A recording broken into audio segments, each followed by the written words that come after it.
Comienza en Radio María Armonía Universal. Un recorrido sonoro por la música antigua desde sus orígenes hasta mediados del siglo XVIII, dirigido por Daniel Quirós.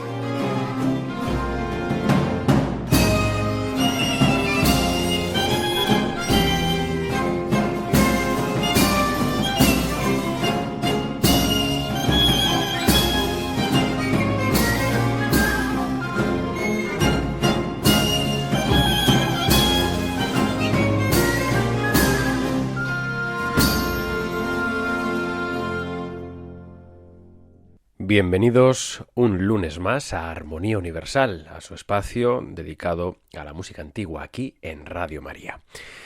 Y vamos a continuar hoy con el segundo episodio de la serie dedicada al rey David, a comprender el contexto histórico, político, social y artístico también que le rodeó. Y lo hacemos justo donde lo dejamos. Por si no lo recuerdan, pueden escuchar en cualquier momento el primer capítulo entrando en nuestra página de podcast y escribiendo Armonía Universal.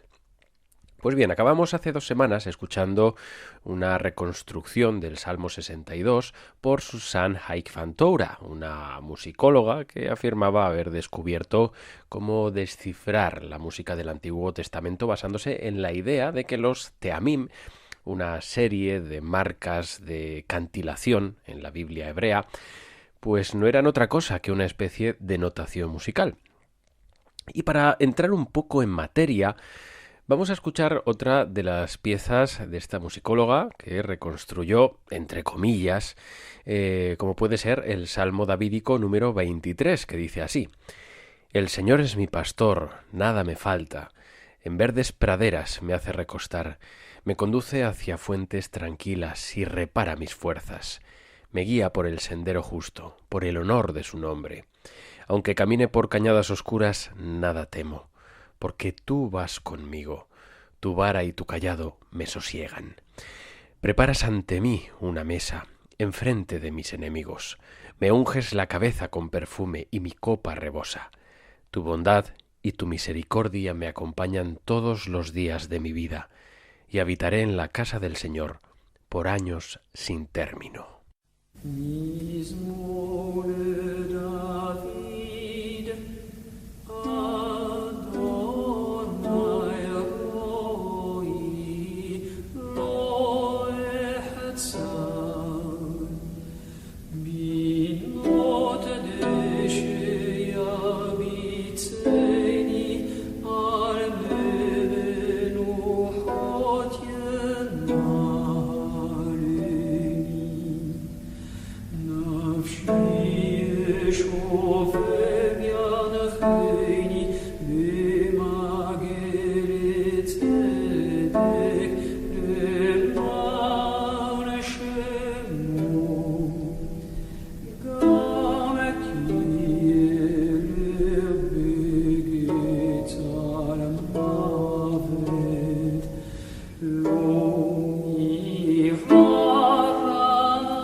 Acabamos de escuchar el Salmo número 23, El Señor es mi pastor, nada me falta, en una reconstrucción, podríamos decir, de este salmo por la musicóloga Susan Haik van Toura.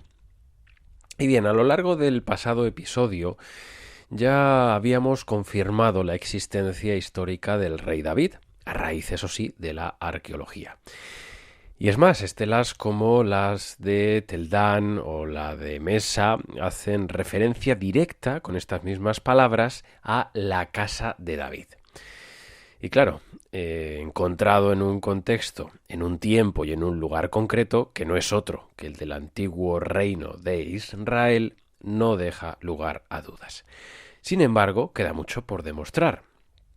El personaje histórico por sí solo no confirma todos y cada uno de los episodios narrados en el libro de Samuel, pero tampoco lo niega. La dinastía estaba y fue reconocida por los pueblos vecinos y rivales, como el caso de los moabitas, con la estela de Mesa, fechada apenas 100 años después de la muerte de David, que eso en arqueología es bastante poco. Y aquí nos cuenta cómo el dios Quemos había sometido a su pueblo, a los israelitas, como castigo por su iniquidad, aunque finalmente los ayudó a liberarse de su yugo y restaurar las tierras de Moab. En aquel momento gobernaba sobre Israel el rey Omri, a quien por cierto también se menciona, aunque como creador de una nueva casa real. Se menciona aquí en este obelisco negro del 827 a.C. De momento son suficientes hallazgos para demostrar la verosimilitud bíblica, como leemos en el primer libro de Reyes, capítulo 11, versículo 23, eso sí, tratándose de una mención a unas décadas antes sobre la continua enemistad con el reino moabita y sus dioses, donde dice: porque me ha abandonado postrándose ante Astarte, diosa de los sidonios, ante Camos, dios de Moab, y ante Milcón, dios de los amonitas, no siguiendo mis caminos ni haciendo lo que es justo a mis ojos, mis decretos y sentencias, como su padre David. De igual forma, y ahora sí, mencionando directamente a Omri y cómo, pese a su capacidad militar, acabó sucumbiendo frente a Moab y otros reinos, en el capítulo 16, versículos 23 en adelante, dice: el año 31 de Asa, rey de Judá, comenzó a reinar Omri sobre Israel.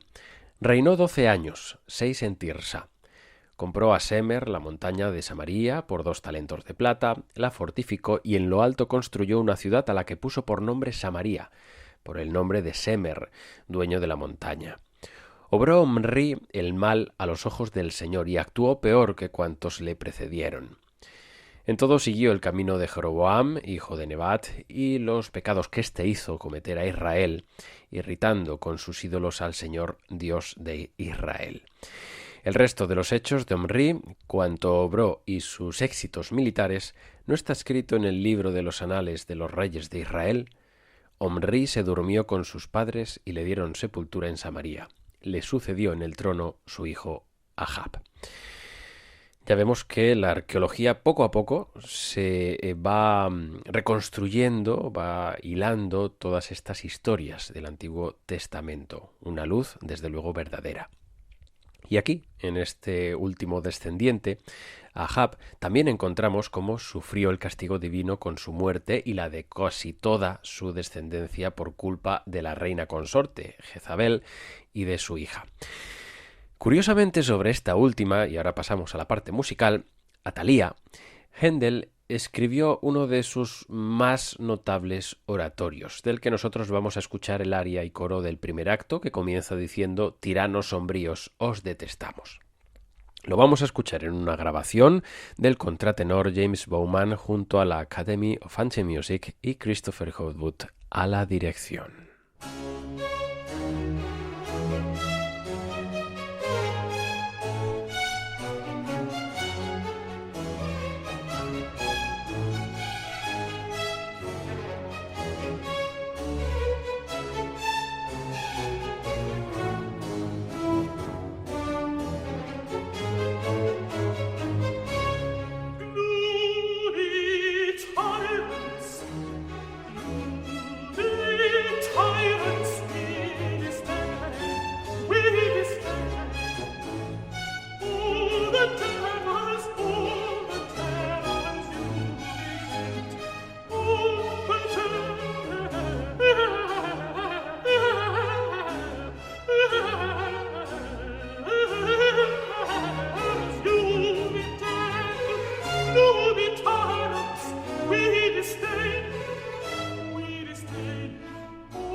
eran el aria y coro del primer acto del oratorio Athalia de Georg Friedrich Händel, titulado Tiranos sombríos, os detestamos, interpretado por la Academy of Ancient Music, el contratenor James Bowman y su director Christopher Hogwood. Y antes de volver al rey David, es importantísimo que no olvidemos una de las características fundamentales de la estela de Mesha, que mencionábamos antes de esta grabación discográfica, la semejanza cultural, política y religiosa de una sociedad, la moabita, paralela a la israelita en aquellos tiempos. Hablamos del siglo IX a.C., IX-X. Muchos arqueólogos e historiadores no dan por válida esta estela y su referencia a la casa de David, dejando de lado datos que concuerdan a la perfección entre un reino y otro, como la legitimidad divina de su rey, su monarquía sucesoria, una divinidad también que hace ganar y perder batallas, unas obras monumentales construidas por los vencidos, o por ejemplo, que los vasos sagrados, y esto es importante, se reconsagraban de una religión a otra y se exterminaba todo lo que quedaba. Otro dato todavía más llamativo sería que si Saúl y David, por decir dos nombres, fueron invención interesada durante el exilio en Babilonia, como un arma, digamos, política y cultural, ¿cómo es posible que estos libros de Samuel, el primero y el segundo, se escribieran casi medio milenio después, con una precisión quirúrgica en cuanto a reinados, costumbres, edificaciones y otro tipo de menesteres? Y por último, y hablando de esos historiadores que no dan credibilidad a la Biblia, aunque sí lo hacen desde luego con otros escritos, podrían ser egipcios, griegos o romanos, muchísimo menos corroborados arqueológicamente, pues hace pocos años se encontró en la ciudad de Gat una inscripción filistea donde se mencionaba al mismísimo rey Aquís, de quien el propio David, dice la Biblia, fue vasallo durante su huida en los años que Saúl le quería muerto. Dato importantísimo, pero desde luego poco conocido, para confirmar la veracidad histórica del monarca israelita. Y volvemos a él, a su figura, a una figura que, pese a lo escaso de su documentación, lógicamente, al tratarse de un monarca que vivió hace 3000 años en el Próximo Oriente, pues arraigó su estirpe haciendo de Jerusalén el centro político más poderoso de su reino. Y concretamente la que podemos llamar la ciudad de David sería su núcleo, un nombre que han dado, desde luego, los arqueólogos a este asentamiento ubicado en la parte baja de la colina oriental, lo que en el Tanaj se llama Jebús, en honor a la tribu jebusea que anteriormente la habitaba. Bajo sus pies encontramos un manantial bíblico también, que a día de hoy sigue activo y sobre el que se construyó la fuente del Gihón, que se remontaría a la Edad de Bronce.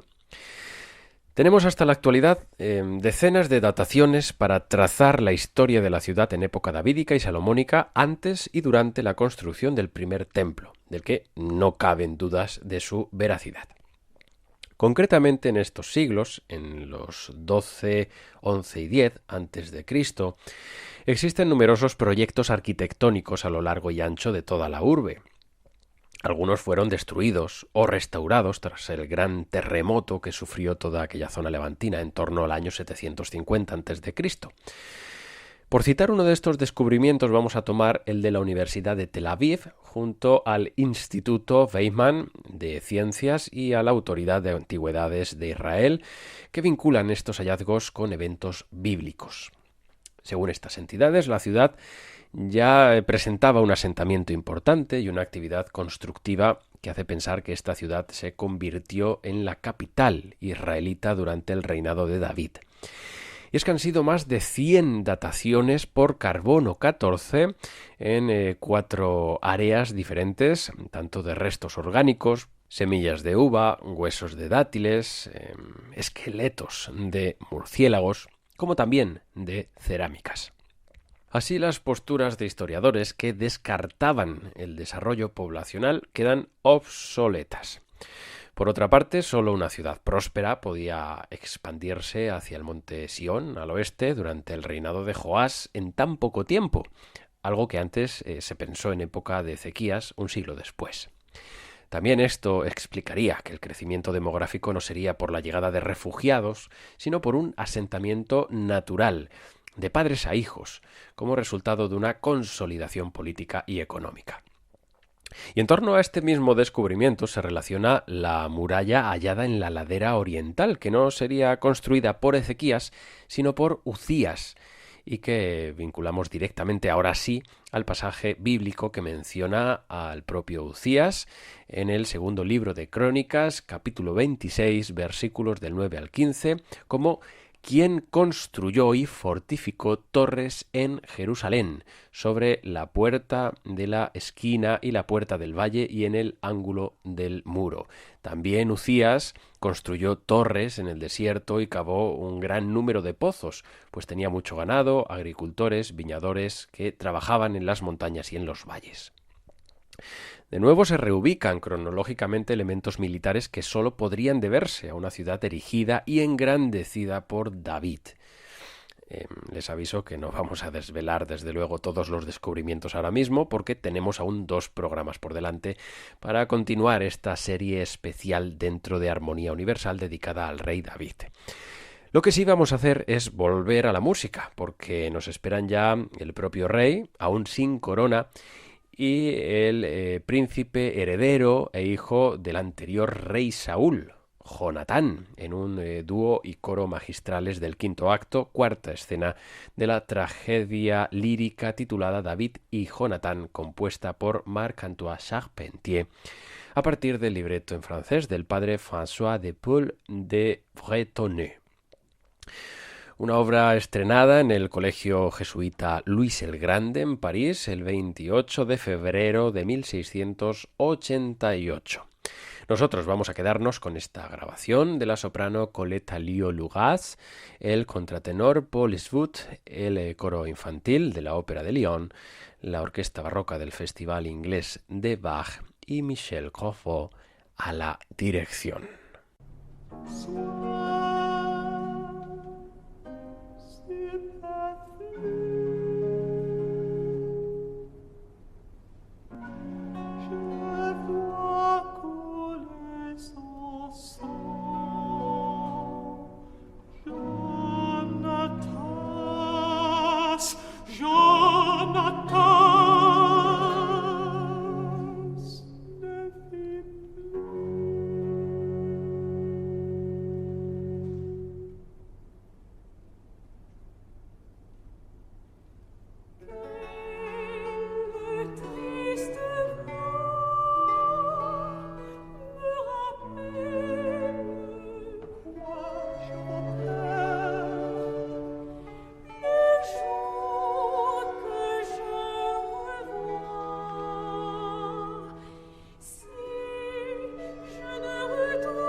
Acabamos de escuchar el dúo y coro Que Jonatán se salve, un lamento del todavía guerrero David por la pronta muerte de su amigo Jonatán. Un castigo divino a la estirpe del rey Saúl que tomaba en 1688 Marc-Antoine Charpentier para su ópera, o bueno, más bien su tragedia lírica bíblica, David y Jonatán, que interpretaban la soprano Colette Alliot-Lugatz, el contratenor Paul Esfoot, el coro infantil de la Ópera de Lyon, la orquesta barroca del Festival Inglés de Bach y Michel Corbeau a los mandos. Y vamos a seguir ahora con uno de los episodios más célebres en el Antiguo Testamento, por lo menos de los más representados tanto pictórica como musicalmente. Y es que la vida personal de David, tal como se presenta en las fuentes bíblicas, está marcada por momentos de gran gravedad moral que contrastan con su imagen de rey elegido por Dios. El más conocido es el adulterio con Betsabé, esposa del soldado Urías, durante el asedio de Rabá Amón, la actual Amán en Jordania, que ya comentaremos en futuros programas. El caso es que David, para desposar a Betsabé, ordenó indirectamente, con una carta, la muerte de Urías, que le tenían que colocar en primera línea de batalla. Las consecuencias de este acto se reflejan en los conflictos familiares que marcaron los últimos años de su reinado. Uno de sus hijos, Absalón, se rebeló contra él y murió durante la insurrección. Pues bien, este episodio simboliza el castigo divino que, según el relato bíblico, recae sobre David por sus faltas, como así hizo también con Jonatán, el hijo de Saúl. Con una figura del rey que aparece así profundamente humanizada, mostrando tanto sus virtudes como sus debilidades, y que en la música clásica, concretamente en el Renacimiento, se expresó en innumerables ocasiones, algunas las conoceremos en los próximos minutos, pues tenemos obras como la siguiente, el motete Absalón Filimi, escrito por el abulense Tomás Luis de Victoria, que dice: Absalón, hijo mío, ¿quién me concederá morir por ti, Absalón? No viviré más, sino que descenderé al infierno llorando. Lo escuchamos en una grabación de la agrupación Magnificat bajo la dirección de Philippe Café.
Acabamos de escuchar el motete Absalom Fili Mi, Absalón, hijo mío, de Tomás Luis de Victoria en una grabación de la agrupación Magnificat dirigida por Philippe Café. Una de las piezas que vamos a escuchar de forma consecutiva sobre este motete tan manido a lo largo del Renacimiento.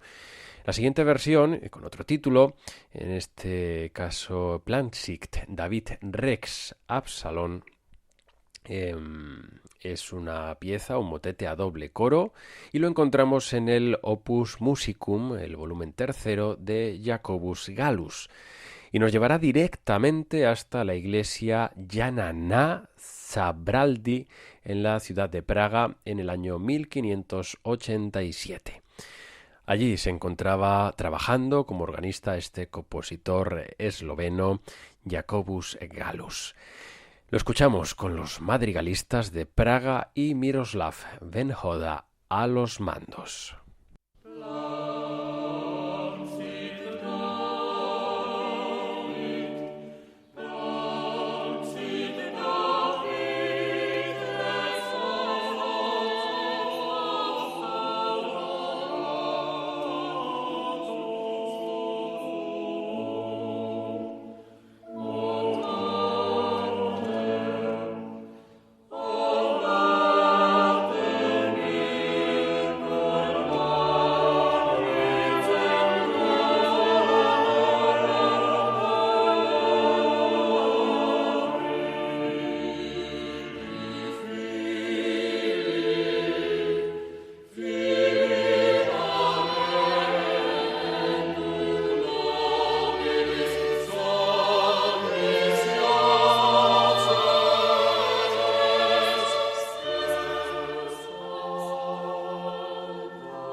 En el plano simbólico y musical, David sigue siendo representado como el gran salmista.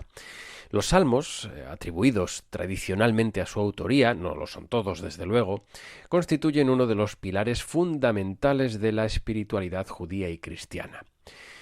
Aunque su composición se extiende entre los siglos X y I a.C., durante la Edad Media el Salterio fue el libro más leído y difundido, superando incluso a otros textos bíblicos. La interpretación de los salmos es de carácter mesiánico. Los teólogos medievales establecieron una relación directa entre David y Cristo, considerado este último su descendiente. De este modo, el rey David aparece como una figura prefiguradora, valga la redundancia, del Mesías. Iconográficamente, esta relación se representa mediante paralelismos, como David rodeado de 4 músicos y Cristo acompañado por los 4 evangelistas. Así podemos clasificar los salmos en 9 tipos: penitenciales, de instrucción, de alabanza, de acción de gracias, de confianza, de turbación, de aspiración, históricos y proféticos o mesiánicos. En todos ellos el David músico aparece con una iconografía clara y constante, reforzando su papel como mediador entre Dios y el pueblo a través de la música y la palabra poética. Y vamos a aprovechar para escuchar ahora uno de los salmos más interesantes. «Cuán amables son tus moradas, Señor de los ejércitos», el número 84, que seguramente fue escrito por los hijos de Coré y recopilado por el rey David. Varios compositores le han puesto música, pero una de las más sabrosas corresponde al músico alemán Heinrich Schütt, que interpretará a continuación el coro Monteverdi, la agrupación instrumental asociada al mismo y su director, John Eliot Gardiner.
Era el Salmo 84, «Cuán amables son tus moradas, Señor de los ejércitos», en una versión musical del alemán Heinrich Schütt, interpretada por el Coro Monteverdi y los instrumentistas amigos del Coro Monteverdi, todos ellos dirigidos por John Eliot Gardiner. Y hasta aquí el programa de hoy, el segundo capítulo de la serie dedicada al rey David, a la luz de la arqueología y la música. Les agradecemos que hayan permanecido al otro lado de las ondas y les invitamos a que sigan escuchando la programación de Radio María tanto en directo como en podcast. Igualmente, si tienen cualquier duda o sugerencia que hacernos, pueden escribirnos a nuestro correo electrónico armoniauniversal, todo junto y con H al comienzo, repito, armoniauniversal@radiomaria.es. Como siempre, ha sido un placer acompañarles y les esperamos dentro de 15 días a la misma hora, las 11 de la noche, las 10 en Canarias. Y hasta entonces, que Dios les bendiga.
finaliza en Radio María Armonía Universal.